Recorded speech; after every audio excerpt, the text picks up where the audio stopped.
ওই সারার কাছে কি কইছস? কিছু কইছি কি কইছস? হ্যাঁ কইছি না একবার বলেন আব্বা আমি আমারে মাল্লা আমি যাই কই আব্বা আমাকে যাই কই যাইবে এটা আমি কই দেম। এই নাজমা নাজমা এই আমার ভাত কো, ওই নাজমা আমার ভাত কো। আব্বা আব্বা আপনি ডাক্তার শুন ডাক্তারছি কি ভাত হইছে? কো। ভাত তো দিতাছি একটু কারণ আমি থাল বাসন দুই তিন গেছিলাম আব্বা ওই সারাদিন কি তাহলে ছেলে টাকা ভাড়া বিদেশ তার খালি বই বই খাস। এই বাপের বাড়িতে কি এক দুটি হাম চস খালি আমার হোলার তেহারি বই বই খাস। আব্বা আমরা তো গরিব মানুষ আপনি জানো নি চুপ, কথা বলবি না, চুপ। গরিব ছেলে বসলে কে?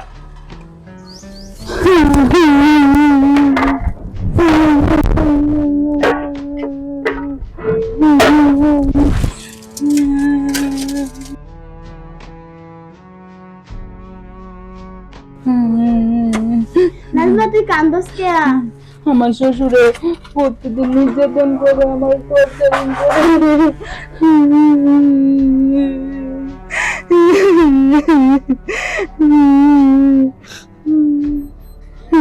আমারে জানাইছস? না আমার স্বামীকে জানাইছি না, আমার স্বামীরা জানালে তো বিদেশে টেনশন করবো বিরাট।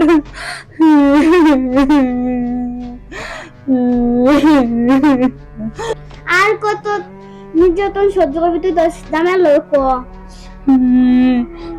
জামাইরে তুমি কইতেন চাই না, আমার জামাই প্রবাসে তাই টেনশন করবো, চিন্তা করবো। আমার শ্বশুর বিরাট নির্যাতন করে, উঠতে বসতে গেলে আমার বাদ দিতে দেরি হলে একটু কথা করে সংসারে কাজ করি, তাও কাজ হয় না। আমার বাপের বাড়ি থেকে টাকা আনা দিতে, টাকা করতে কান্না দেব।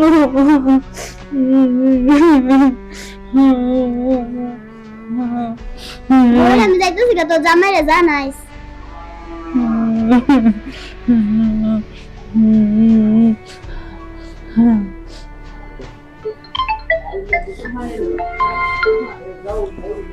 হ্যালো হ্যালো, হ্যাঁ কি হইছে নাজমা তোমার?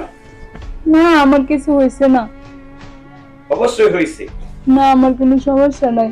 তাহলে তুমি এভাবে কান্না করতেছো কেন? হ্যাঁ না তোমার তো আমি এরকম ভাব দেখে বুঝতেছি তুমি অবশ্যই তোমার কোনো না কোনো কিছু হয়েছে। না আমার কোনো সমস্যা নাই। তুমি সত্যি করে বলো আমার সাথে কি হয়েছে তোমার? আমার আমার তোমার চোখে আপনার আব্বা আমার পড়তে বইতে টর্চারিং করে। আমার আব্বা আমাদের সারাক্ষণ বকাবকি করে, আর আমার বাপের বাড়ি থেকে টাকা আনতাম। আপনি তো জানেন আমরা গরিব। রাখো, আমি আপনার সাথে এখনই কথা বলছি। ওর ইজ্জত রাখার দায়িত্ব আমার। আমি আপনার সাথে কথা বলছি, তুমি ফোনটা রাখো, আমি আপনাকে কথা বলবো। সেরাই ও সময় আমার ফোন দিল, ঘটনাটা বুঝলাম না। হ্যাঁ হ্যালো নজরুল। আসসালামু আলাইকুম আপা। ওয়ালাইকুম সালাম। আপা হ্যাঁ আপনার নাজমার সাথে কি অত্যাচার করতেছো বা কি ধরনের ব্যবহার করতেছো? কি হইছে? নাজমার সাথে কি ধরনের ব্যবহার করতেছো? ও কি তোরটা বিচার দিছে? অবশ্যই দিতে পারে, সে আমার হ্যাঁ? বউ। তার মধ্যে আমার দায়িত্ব আছে, কর্তব্য আছে। এই ফান্দামি করিস না, আমার লোকে ফান্দামি করিস না। এটা ভান্ডামির কোনো কিছু না। আমার জেলা মন আমি এটা করবো। তুই মুরব্বী না বাড়ির আমি মুরব্বী। মুরব্বি বিষয়টা আপনি যারা ইচ্ছাটা করবেন এটা তো মানে নেন যেত না। আমার তো সমাজ আছে, এই তোর সমাজের খেতা মারি রাখ তোর হন। তাগুন রাখবেন না। আমার কথা শেষ করে লই। আপনি নাজমার সাথে যে ধরনের অত্যাচার করতেছো, ঠিক আছে? নাজমার চেহারা দেখে মুখ দেখে আমি বুঝতেছি নাজমার বলতে হইব না, আমি বুঝছি। কিন্তু এই ধরনের অত্যাচার করাটা কিন্তু আপনি ঠিক হইতেছে। এই তোর শ্বশুর ভাই থেকে আমার 2-4 লাখ টাকা দিছে রে। হাজিল করনা নে রাখ। এই নাজমা নাজমা, এই ও বাবা রে, এই সারার কাছে কি কইছস? কিছু কইছি কি না। কইছস? হ্যাঁ কইছি না।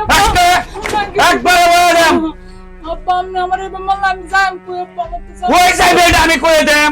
আব্বা আমার সামনে জায়গা হ্যাঁ? তুই আমার বিরুদ্ধে গেলে আমার সারার কাছে নালিশ দিছস। ভাত খাওয়াই আমি খাওয়াই। আব্বা, আমি তো যা আব্বা, আমি একবারে ভয় দেন, একবারে ভয় দেন। এই, এই, তুই কি চাইছো? এই, রাব্বি এনো কি চিল্লাচিল্লি শোনা যাইতেছে? ওই যে উজ্জ্বল আছে না, উজ্জ্বলে তার পুতের বড় অত্যাচার করে। আমি আরো আরেকদিন রিপোর্ট আমার এনে আইছি। হ্যাঁ, কথা মনে নাই? একদিন বলছিলা, ঠিক আছে? এ কি আসলে জঘন্য লোক? চলো তো, এই লোক বালা না। চেয়ারম্যান সাহেব তুমি ব্যাগ বেরে দেবো। আসো তুই। পাইছস কি? এই উজ্জ্বল চাচা, হ্যাঁ? উজ্জ্বল চাচা, আসসালামু আলাইকুম চেয়ারম্যান স্যার। ওয়ালাইকুম সালাম। আপনার ব্যাপারে কয়েকটা রিপোর্ট শুনছি। আপনি ভূতের বউরে নির্যাতন করে অত্যাচার করতেছো, এমন জঘন্য কাজ আপনার পক্ষে ঠিক হইতেছে? এই উজ্জ্বল চাচা, আপনি যে নির্যাতন করতেছেন বউরে, আজকে উজ্জ্বল বাড়িতে নাই, এই জন্য আপনি আপনার বউরে নির্যাতন করতেছেন। আজকে যদি উজ্জ্বল বাড়িতে থাকতো তাহলে কি আপনি নির্যাতন করতে পারতেন? ঠিক আছে, আমি সবকিছু সহ্য করবো, আমি এই এলাকার চেয়ারম্যান, ঠিক আছে? এটা আমার কর্তব্য, দায়িত্ব। আপনি ভূতের বউরে নির্যাতন করবেন, এটা আমি সহ্য করবো না, ঠিক আছে? বাবা মাফ করে দিন। আমি কয়েকটা রিপোর্ট শুনছি, কয়েকদিন আগে রাব্বি আমার সাথে বলছি, আজকে আমি রাস্তাতে হাঁটতে যাইতেছি, আপনি তো এটা হাউসিল্লা সিল্লি হইতেছে, মারামারি হইতেছে শুনলাম, আপনি রিজি গেলাম, আপনি বললো যে সামনে সব আগে যে বলছিলাম এই বিষয়ে। চেয়ারম্যান সাহেব আমারে মাফ করে দেন, আমি ভুল করছি, আমি অন্যায় করছি বউর সাথে নির্যাতন করিয়া। চেয়ারম্যান সাহেব, বৌমা, বৌমা তুমি আমারে মাফ করে দাও। মা, মা তুমি আমারে মাফ করে দাও। মা, মা তুমি, আব্বা, আপনি কেন আমার কাছে মাপ চাবেন? মা তুমি আমারে মাফ করে দাও। মা, না আমি না আব্বা, অন্যায় আপনি করছি আমার তোমার কাছে মাপ সাথে। চাবেন না। মা। আমি তো আপনার মেয়ের মতো। আপনি আমার কাছে কোনো অন্যায় করছেন না, ঠিক আছে? আপনারও কিছু বুঝতেন না, আমি আজকে আপনার মেয়ে। আপনার মেয়ে হয়ে গেছে, মাপ করতে। কিছু হইছে না বাবা। হয়েছে নাজমা কেটা হয়েছে? আমি বিদেশ চাইছি। না কিছু হয় নাই। তুমি বিদেশ যাক নজরুল মিয়া, তুমি আইসো ভালো হয়েছে। যা হয়েছে আমি শুনছি, আমি একজন চেয়ারম্যান, তুমি তো জানো এটা আমার একটা দায়িত্ব কর্তব্য আছে। আমি যাই কিছু হয়েছে এখানে আমি শুনছি, দেখছি, আমি ঘটনাস্থলে আইছি, হ্যাঁ, এটা আমি একটা সমাধান দিয়ে দিছি। উনি উজ্জ্বল মিয়া তার ভুল বুঝতে পারছে, এটা নিয়ে তুমি কোনো কথা বললে না, ঠিক আছে? নাজমা যদি ভুল মাফ করে দিছে, আমার মাফ করে দিল। বাস আলহামদুলিল্লাহ। তবে যাই হোক, ভবিষ্যতে একজন নারীর উপরে একজন শ্বশুর এরকম অত্যাচার না করুক, এটাই আমরা চাই। একটা সমাজ ভালোভাবে চলুক, ঠিক আছে? ভালো থাকবেন। হ্যাঁ রাব্বি আসো। আপনি ভালো বিচার করছেন চেয়ারম্যান সাহেব।